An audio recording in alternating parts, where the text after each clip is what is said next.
नमस्कार, मी संदीप चव्हाण आणि आपण पाहत आहे टॉप न्यूज मराठी.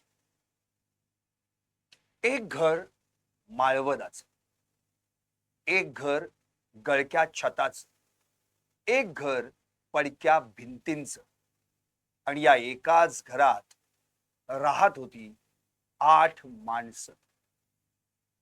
पण आता त्या घराचा करता धरताच गेला. आता छत जरी गळत असलं तरी त्या छताची डागडुजी करायला करता उरलाच नाही. आता भिंतींची जरी पडझड झाली असली तरी त्या भिंतींना पुन्हा एकदा आवरायला, सावरायला, बांधायला करताच उरला नाही. आणि राहिली गोष्ट माळवदाची. आतापर्यंत ज्या घरात, ज्या माळवदाच्या घरामध्ये मुंग्या शिरायच्या, पण त्या मुंग्यांची रांग पाहून त्यांच्या पुढे पावडर टाकण्याऐवजी चिकटपट्टी लावणारा संवेदनशील माणूसच या घरात आता उरला नाही. अर्थात मी हे जे घराचं वर्णन केलं ते घर आहे मस्साजोग येथील सरपंच संतोष देशमुख यांचं. अवघ्या कशाबशा 4-5 भिंतींनी आणि गळक्या छतांनी सांधलेलं हे घर पुन्हा एकदा बांधायला घेतलंय. पण आता त्या घराच्या आठवणी फक्त बाजूला राहतील आणि काही अंतरावर संतोष देशमुख यांचं घर आता उभं राहत आहे. Common man. मुख्यमंत्री असताना सीएम या शब्दाची फोड सर्वसामान्य माणूस, सामान्य माणूस, कॉमन मॅन अशी करणारे एकनाथ शिंदे उपमुख्यमंत्री झाल्यानंतर डेडिकेटेड टू कॉमन मॅन म्हणजेच डीसीएम, सर्वसामान्यांसाठी समर्पित ही भूमिका कायम ठेवणारे एकनाथ शिंदे संतोष देशमुख यांचं घर बांधणार आहे. खर तर मुळातच या घरातली मन मात्र आता पूर्णपणे अस्ताव्यस्त झालेली आहे. या घरातल्या विटा, भिंती, छत पुन्हा एकदा बांधता येईल, पण त्यांची मन कोण सांधणार हा प्रश्न मात्र अजूनही अनुत्तरितच आहे. पण अशा घरातल्या कुटुंबियांना पुन्हा एकदा सावरण्यासाठी, त्यांना जगवण्यासाठी, संतोष देशमुखांच्या आठवणींवर या सगळ्यांना आयुष्य काढता यावं यासाठी अनाथांचा नाथ एकनाथ म्हणून संपूर्ण महाराष्ट्रात ज्यांचं नाव गाजतंय ते उपमुख्यमंत्री एकनाथ शिंदे या संतोष देशमुखांच्या घरासाठी धावून आले आणि येत्या 3-4 दिवसांत, माफ करा, येत्या 3-4 महिन्यांमध्ये हे घर आता उभं राहणार आहे. अर्थातच याच विषयावर मी लाईव्ह करतोय. संतोष अण्णाच्या घरासाठी धावून गेला अनाथांचा नाथ. घर मिळाल्याचा आनंद, पण करता गेल्याची खंत. खर तर या संतोष देशमुखांच्या घराशी निगडीत इतक्या आठवणी आहेत की तुम्ही नवीन घरात हे कुटुंब राहायला गेलेलं पाहाल, पण जुन्या घरात वावरलेल्या, राहिलेल्या संतोष देशमुखांसोबतच्या आठवणी मात्र त्या घरातच उरतील, त्या घरातच राहतील. खर तर संतोष देशमुख यांचं एक स्वप्न, जे खर तर कोणत्याच सरपंचानी पाहिलं नसावं. 2011ला उपसरपंच, 2017ला पत्नी सरपंच, 2022ला स्वतः सरपंच, म्हणजे गेली 15 वर्ष याच पडक्या घरात, याच गळक्या छताच्या घरात, याच पडझड झालेल्या घरातून हे संतोष देशमुख गावचा गाडा हाकत होते.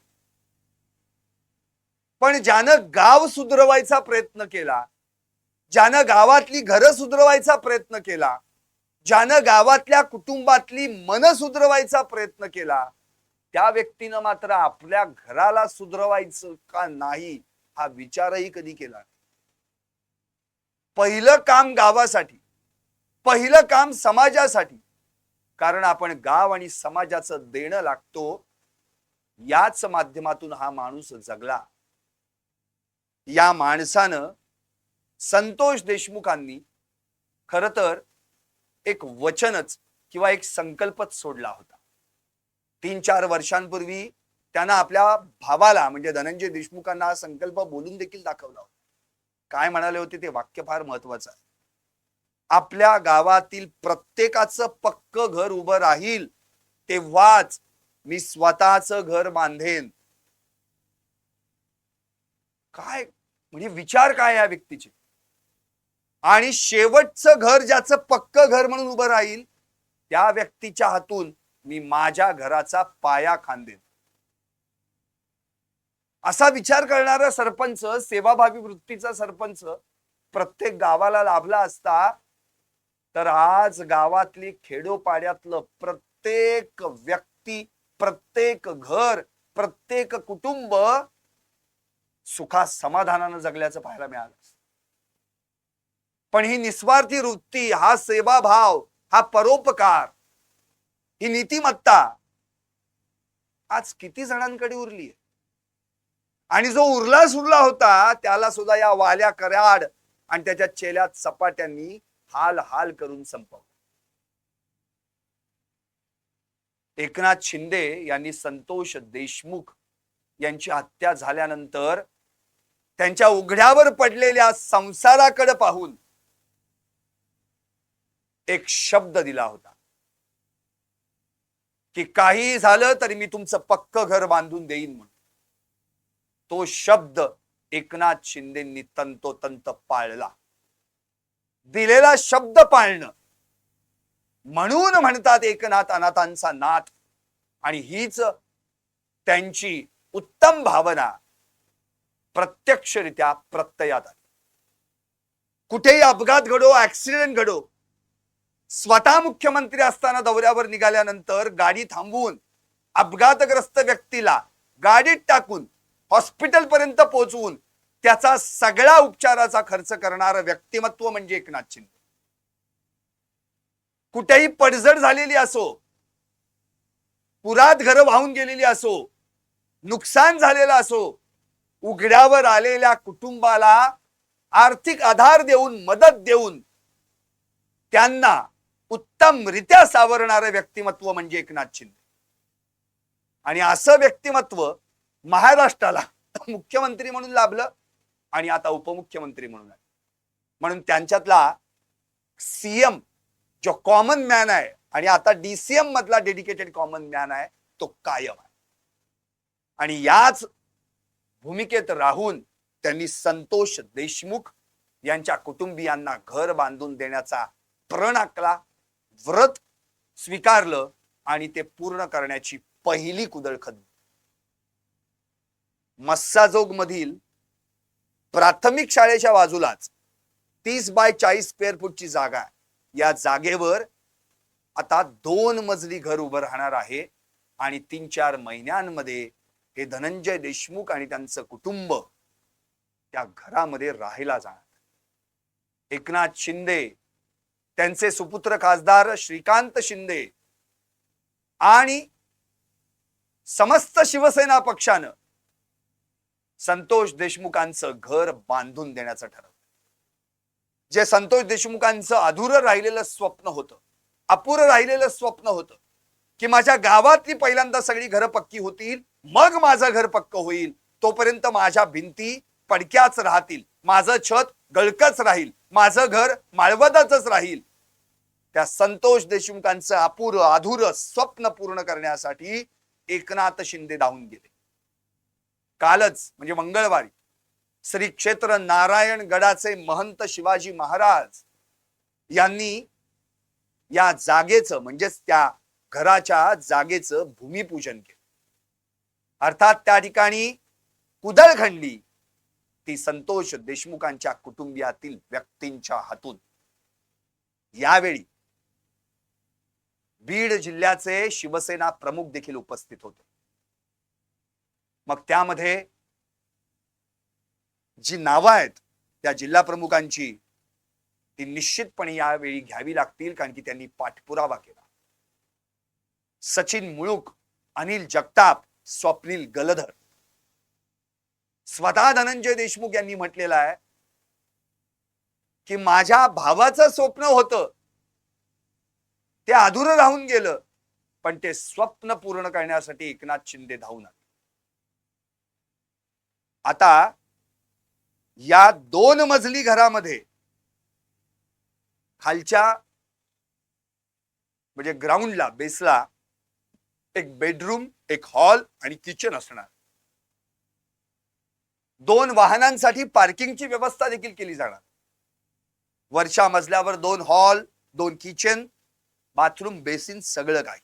आणि बांधकाम पूर्ण झाल्यानंतर जे काही गृहोपयोगी साहित्य लागेल ते सगळं साहित्य एकनाथ शिंदे आणि शिवसेना पक्षाच्या वतीनं संतोष देशमुख यांच्या कुटुंबियांना देण्यात येणार आहे.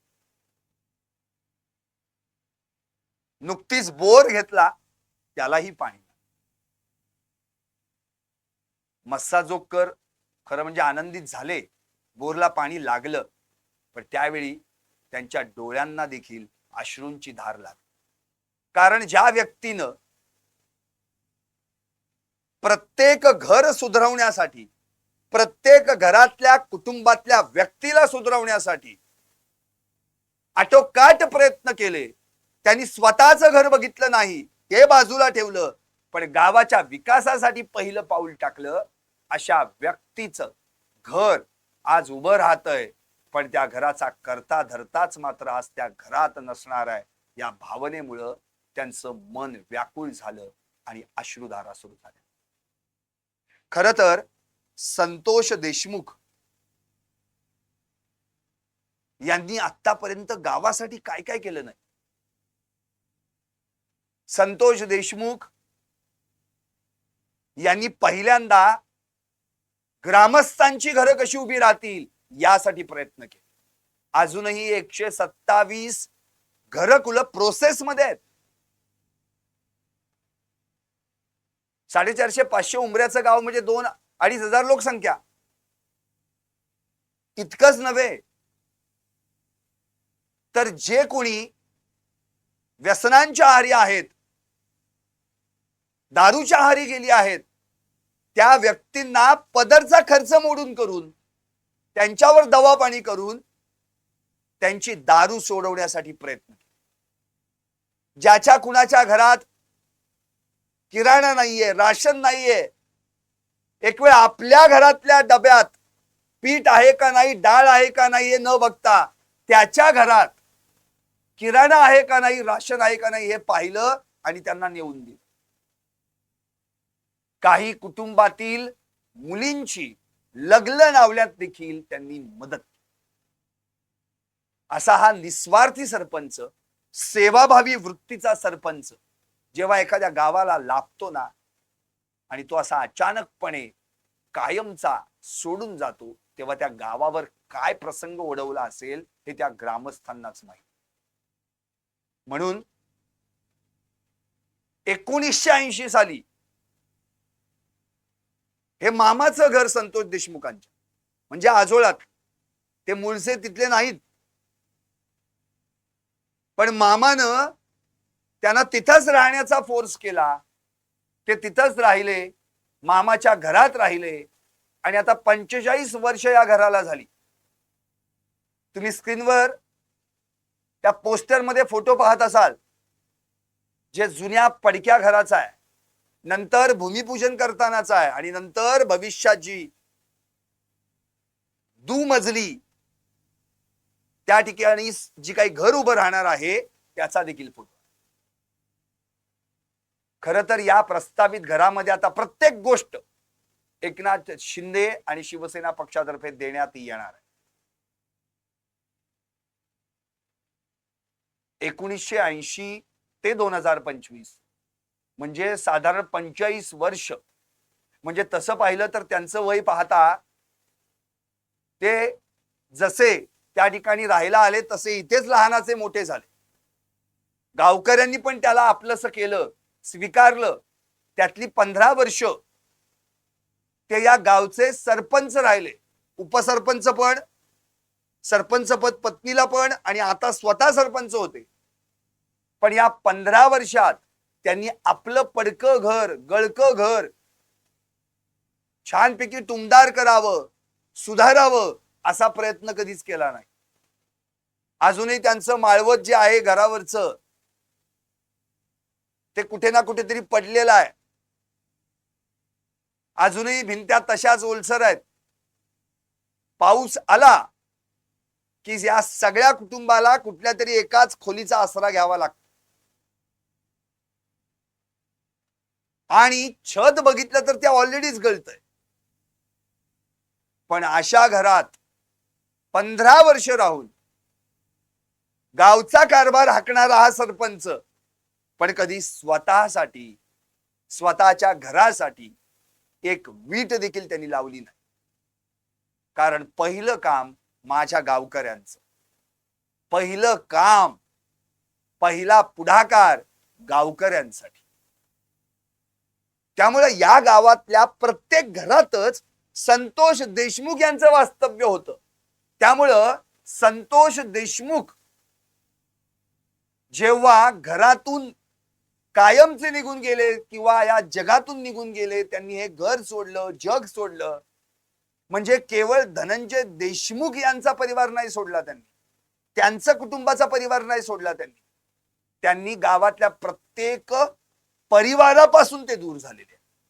त्यामुळे संतोष देशमुख गेले म्हणून केवळ त्यांच्याच कुटुंबावर सुतक नाही आलं.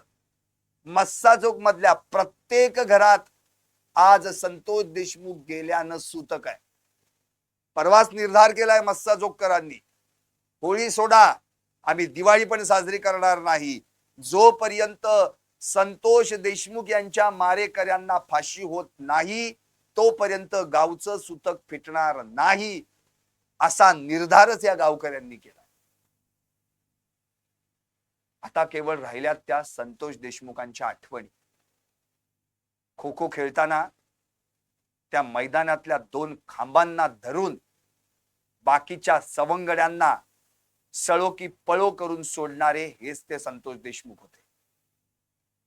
कुणी त्या ठिकाणी मैदानात क्रिकेट खेळताना पाहायला मिळालं तर स्वतः त्या मुलांमध्ये, पोरांमध्ये सामील होऊन क्रिकेट खेळण्याचा आनंद लुटणारे हेच ते संतोष देशमुख होते.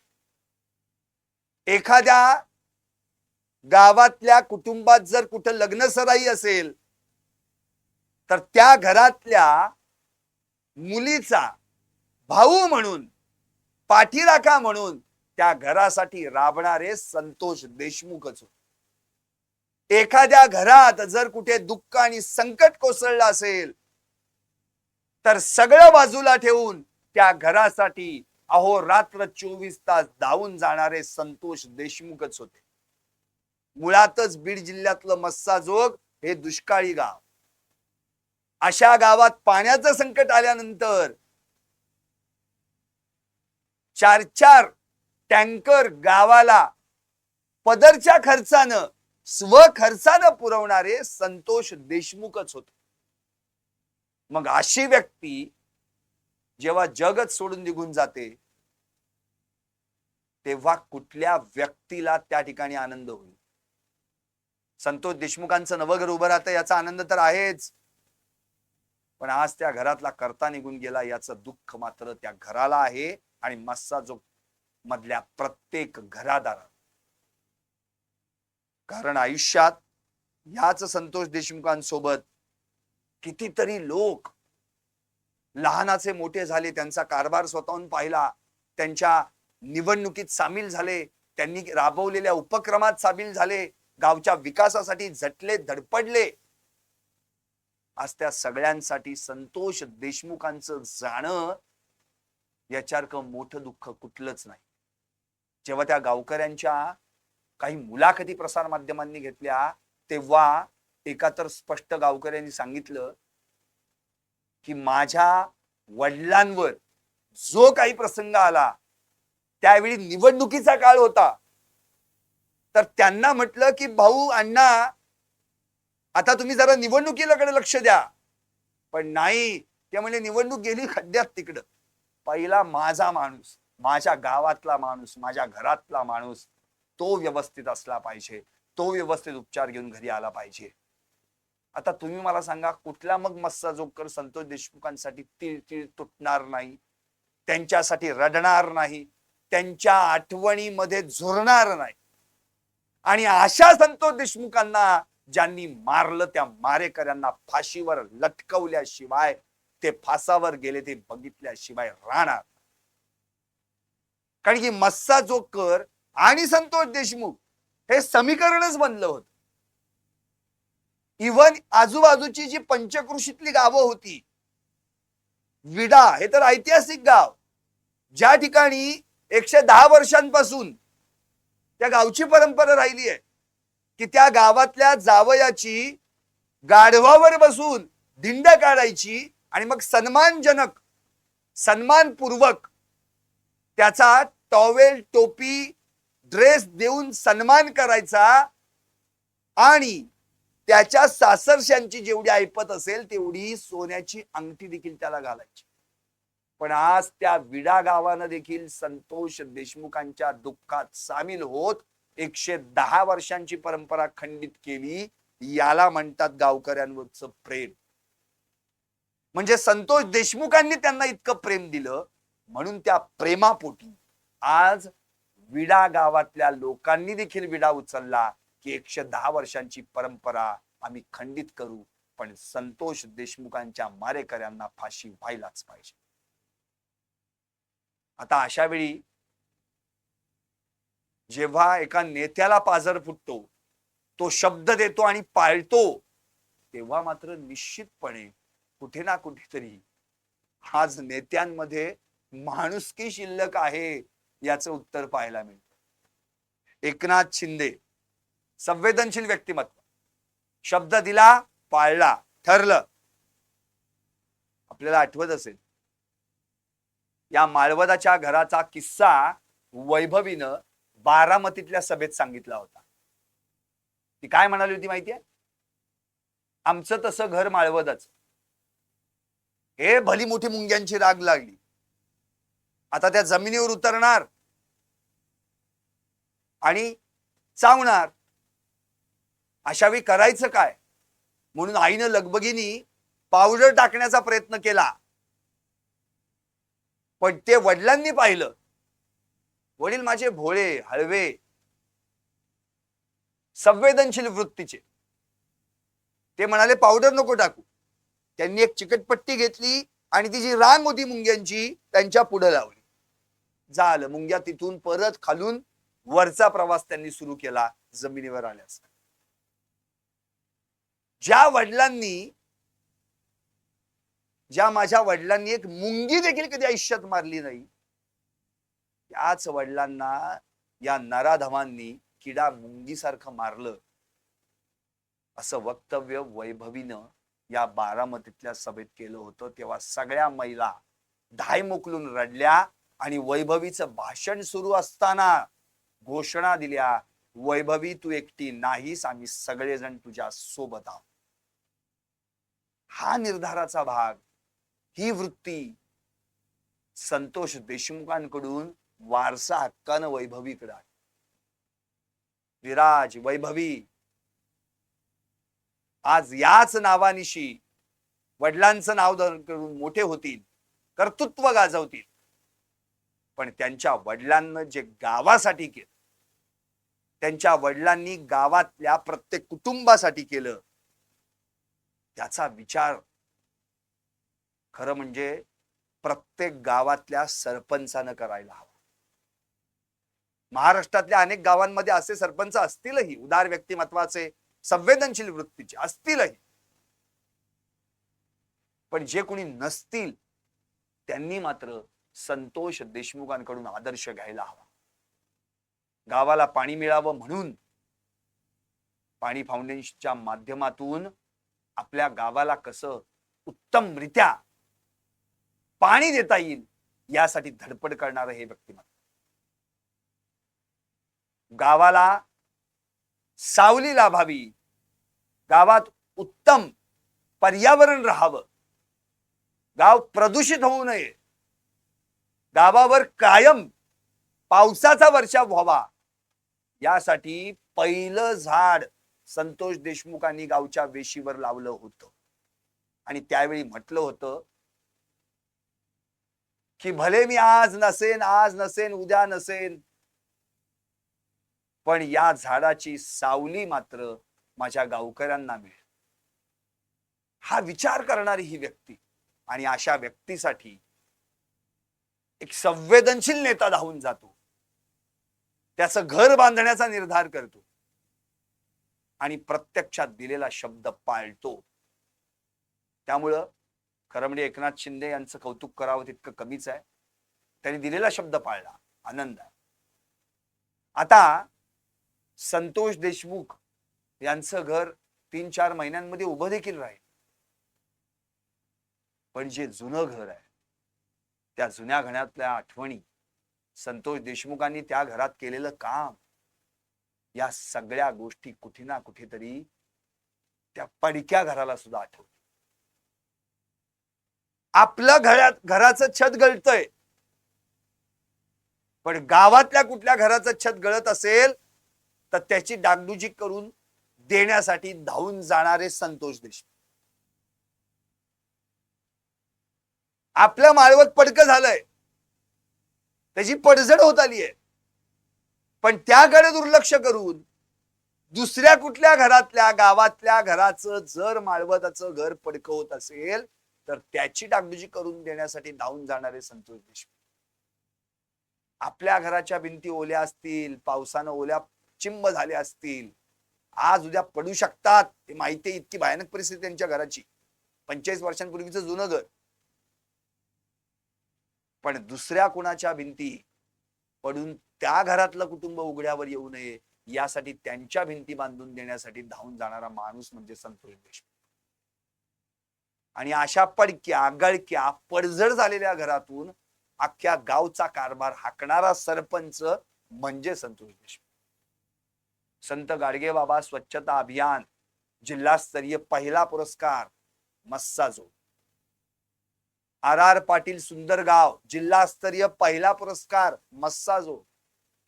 असे कितीतरी पुरस्कार त्यांना मिळवायचे होते. गावाला विभागीय स्तरावर पुरस्कार मिळावा हे त्यांचं स्वप्न होत, पण आज ते त्यांचं स्वप्न अधुरं राहील. माझ्या गावातल्या प्रत्येक कुटुंबाचं पक्क घर होईल ना, त्यानंतर मी माझं घर पक्क करेन, हे त्यांचं स्वप्न होतं, संकल्प होता. आज त्यांची बरीच स्वप्न अधुरी राहील. माझ्या गावाचं नाव राज्य पातळीवर पोहोचायला हवं, त्याचा नावलौकिक व्हायला हवा, हे स्वप्न उराशी बाळगणारे हेच ते संतोष देशमुख.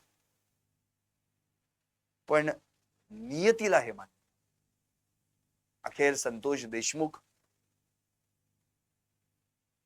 यांना हे जग सोडून जावं लागलं, आणि त्याला कारणीभूत ठरले हे जे दुसऱ्यांची घरं उघड्यावर आणणारे, दुसऱ्यांचा संसार संपवणारे, दुसऱ्यांना वेटीस धरून त्यांच्या सगळ्या कुटुंबाला त्रास देणारे हे वाल्या कराड आणि त्याच्या चेल्या चपाट्यांसारखी ही सगळे राक्षसी निर्दयी लोक. यांचा हव्यास बघा. इकडे संतोष देशमुख काय म्हणतायत बघा. गावातलं शेवटचं पक्क घर ज्याचं होईल त्याच्याच घराच्या हातून मी माझ्या घराचा पाया खणेन, हा विचार संतोष देशमुख यांचा. आणि त्यांची निर्घृण हत्या करणाऱ्या वाल्या कराड आणि त्याच्या चेल्या चपाट्यांचा विचार कोणता होता? दुसऱ्याचं घर ओरबडीन, दुसऱ्याची मालमत्ता माझी नावावर करीन, दुसऱ्याच्या जमिनी बळकावीन, माझी प्रॉपर्टी वाढवीन, हे विचार, ह्या वाईट वृत्तीचे विचार या वाल्या करांचे. खंडणीसाठी, हव्यासासाठी, लोभासाठी काय मिळालं एवढं साठवून आणि साचू? त्या वाल्याचं घर तिकडं आणि वाल्या राहतोय बीड जिल्हा कारागृहातल्या बराक नंबर 9 मध्ये. काय मिळालं याला? आज संतोष देशमुख त्यांचं कुटुंब उघड्यावर पडलं, पण देव माणूस म्हणून जगला म्हणून आज मदतीला दस्तूर खुद्द उपमुख्यमंत्री धावून गेले आणि आता त्यांचं घर डौलात उभं राहणार. बघा कशा वृत्तींमध्ये फरक आहे. कुठं वाल्या कराडचा विचार आणि कुठं संतोष देशमुखांचा विचार. आपल्याला आठवतंय जेव्हा या वाल्या कराडला पीसीआर एमसीआर चालू होतं ना, त्यावेळी त्याला आता मकोका लागण्याची शक्यता जवळपास निर्माण झाली होती. त्याच दरम्यान या वाल्या कराडच्या बाजूनं बरेच जण उभे राहिले, त्याचे समर्थक, चेले चपाटे. काही वकील तर इथपर्यंत बोलून गेले की आमचा वाल्मिक अण्णा म्हणजे देव माणूस. आता तुम्ही सांगा, देव माणूस या शब्दाला इतक्या खालच्या स्तरावर आणण्याची ताकद या वकिलांमध्ये कुठून आली? अहो, देव माणूस त्यातला देव सोडा, माणूस म्हणून घेण्याच्या सुद्धा लायकीचा नाही या वाल्या करा. राक्षस. कारण ज्यांना मारायला लावलं ते कसे मारतायत हे बघण्यासाठी आतुर झालेला हा राक्षस, हा असुर आहे. त्याला संपवा, धडा शिकवा, असा मारा की जगाला कळू द्यात, हे सांगणारा राक्षस. आता असा राक्षस देव कधी होऊ शकत नाही. माणूस तर सोडाच, तर देव माणूस कसा होऊ शकतो? संतोष देशमुखांचा विचार कुठे आणि वाल्मिक कराडचा विचार कुठे? आपलं पडकं घर सांभाळायचं सोडून इतरांची घरं कशी सांधता येतील, इतरांच्या घरामध्ये कसा आनंद देता येईल, इतरांच्या घरात आनंद पेरणारा संतोष. संतोष म्हणजेच आनंद. असे विचार संतोष देशमुखांचे. आणि इकडं इतरांची घरं लुबाडून इतरांच्या घरांमधल्या लोकांना उघड्यावर आणणारा, त्यांचा संसार उघड्यावर आणणारा हे वाल्या कराडचे विचार. त्यामुळे देव माणूस हा शब्द शोभतो ना, तो संतोष देशमुख यांना. सेवाभावी वृत्ती काय असते ना, ते संतोष देशमुख यांनी केवळ बोलून नाही, त्यांच्या कृतीतून दाखवून दिलंय. आणि ही कृती प्रत्यक्षामध्ये जगण्याचा निर्धार आता त्यांच्या गावकऱ्यांनी देखील केलेला आहे. त्यामुळं काहीही झालं तरी भविष्यात आता संतोष देशमुख यांच्या स्मृती जतन करणं हेच मस्साजोगकरांच्या हाती आहे. आणि ते काम इमाने इतबारे निश्चितपणे मस्साजोग करतील याबद्दल शंकाच नाही. त्यामुळं सगळ्यात महत्वाचा मुद्दा म्हणजे धनंजय देशमुख यांनी जेव्हा या गोष्टीवर प्रतिक्रिया दिली की तुमचं आता घर उभं राहणार आहे, तुम्हाला आता नवीन घर मिळणार आहे, त्याचं भूमिपूजन झालेलं आहे, तर त्यावेळी ते म्हणाले की घर उभं राहतं हे खरं आहे, पण आमच्या घराचा करता मात्र आज आमच्या सोबत. आणि हे स्वप्न जे त्यांचं अधुरं राहिलं होतं ते पूर्ण करण्याची जबाबदारी देखील आता आमच्यावर आहे. कारण त्या स्वप्नाकडे पाहिलं तर सगळ्यात महत्वाचा मुद्दा हाच आहे की हे साधं सुद्धा स्वप्न नव्हे. 127 घरकुलं अजूनही प्रलंबित आहेत, प्रोसेसमध्ये आहेत. कितीतरी गावकऱ्यांना घरकुलं बांधून द्यायची आहेत. प्रत्येक घरातल्या गावामध्ये, प्रत्येक गावातल्या घरामध्ये पाणी असलं पाहिजे, त्यांचं पक्क घर असलं पाहिजे, पावसाळ्यात त्यांना त्रास होता कामा नये, त्यांचं छत घालता कामा नये, त्यांच्या भिंती पडता कामा नयेत. गावकऱ्यांना प्रत्येक सुखसुविधा जी काही ग्रामपंचायतीमार्फत त्यांना पुरवता येईल त्यासाठी प्रयत्न करायला पाहिजे. खर तर संतोष देशमुख ज्या घरात वावरले, लहानाचे मोठे झाले, त्याच घरात ते राजकारणात सक्रिय झाले, गावचे सरपंच झाले, एकदा नव्हे, दोनदा नव्हे, तीनदा, उपसरपंच, सरपंच, सरपंच. आता त्या घरात 3 ते 4 महिन्यांनी जे आता त्यांच्या कुटुंबियांचं वास्तव्य आहे ते देखील दुसऱ्या घरात शिफ्ट होणार आहे, म्हणजे नवीन घरात. पण ज्या घरात ते वावरले तिथल्या आठवणींचं गाठोड मात्र कायम त्यांच्या सोबत राहणार आहे.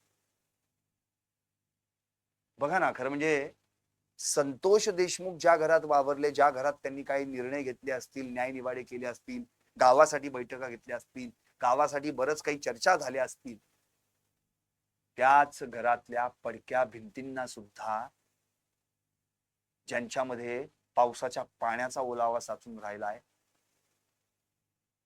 ती ओल देखील संतोष देशमुख यांच्या जाण्यानं ओली झाली असेल. जे छत गळतय ना, ते छत देखील संतोष देशमुख यांच्या आठवणीनंच तसंच गळत असेल. ज्या माळवदाची पडझड झाली आहे ना, ते देखील संतोष देशमुख यांच्या जाण्यानं, धक्का बसल्यानं त्याची आणखी पडझड झाली असेल. राहिली गोष्ट त्या घरातल्या कुटुंबियांच्या मनांची, ज्यांची मन आजही दुःखात आहेत, त्यांचीही पडझड झाली. आता हे विटा वाळूंचं सिमेंटचं घर सांधता येईल, नवीन विटा येतील, नवीन भिंती बांधल्या जातील, नवीन छत असेल, सगळं काही नवीन असेल, पण या कुटुंबातल्या माणसांची मन सांधणं हे काम अत्यंत महत्वाचं आहे. आणि ते काम करण्याचं व्रत अख्ख्या महाराष्ट्राने घ्यायला पाहिजे. कारण संतोष देशमुखांचं घर बांधता येईल, पण संतोष देशमुखांच्या घरातल्या माणसांची मन सांधणं हे काम मात्र आपल्या सर्वांना करावं लागेल. त्यामुळं घर बांधलं जातंय याचा आनंद आहे, पण त्या घरातला कर्ता मात्र आज प्रत्यक्ष घरात नसणार आहे, याचं दुःख आहे, याची खंत आहे. त्यामुळे प्रत्येकानं संतोष देशमुख यांच्या कुटुंबियांना तो धीर, ते बळ, ते मानसिक बळ द्यायला हवं. कारण याच बळाच्या माध्यमातून त्याच वैभवीला, विराजला, त्यांच्या पत्नीला, भावाला, आई वडिलांना उद्या सावरता येईल, उद्या त्यांना जगण्याची शक्ती मिळेल. भले आज संतोष देशमुख नाहीये, पण त्यांचे विचार, आचार आजही त्या गावात जिवंत आहेत. म्हणूनच संतोष देशमुख यांचं घर बांधण्यासाठी पुढे सरसावलेल्या एकनाथ शिंदेचं खऱ्या अर्थानं कौतुक आहे, अभिनंदन आहे. संपूर्ण शिवसेना पक्षाचं खरं म्हणजे कौतुक करायला पाहिजे, तिथल्या जिल्हा प्रमुखांचं कौतुक करायला पाहिजे, आणि संपूर्ण मस्साजोगकरांचं, ज्यांनी या आता उत्तम गोष्टीला पुढे नेण्यासाठी, त्यांचं घर बांधण्यासाठी प्रयत्न केलेले आहेत. पहिली कुदळ तर खणली गेलेली आहेच, भूमिपूजन झालेलं आहे, अगदी 3-4 महिन्यात ते घर देखील उभं राहील. आता संतोष देशमुख यांना ज्यांनी मारलं, ज्यांनी त्यांचा संसार उघड्यावर आणला, ज्यांनी त्यांचं घर पूर्णपणे उघड्यावर आणलं, अशा मारेकऱ्यांना मात्र फाशी व्हायला पाहिजे. आणि त्यासाठी संपूर्ण महाराष्ट्रानं पुन्हा एकदा एकजुटीनं, एकत्रितपणे जे याआधी न्याय मागण्यासाठी जो काही आक्रोश केला, तो आक्रोश कायम केला पाहिजे.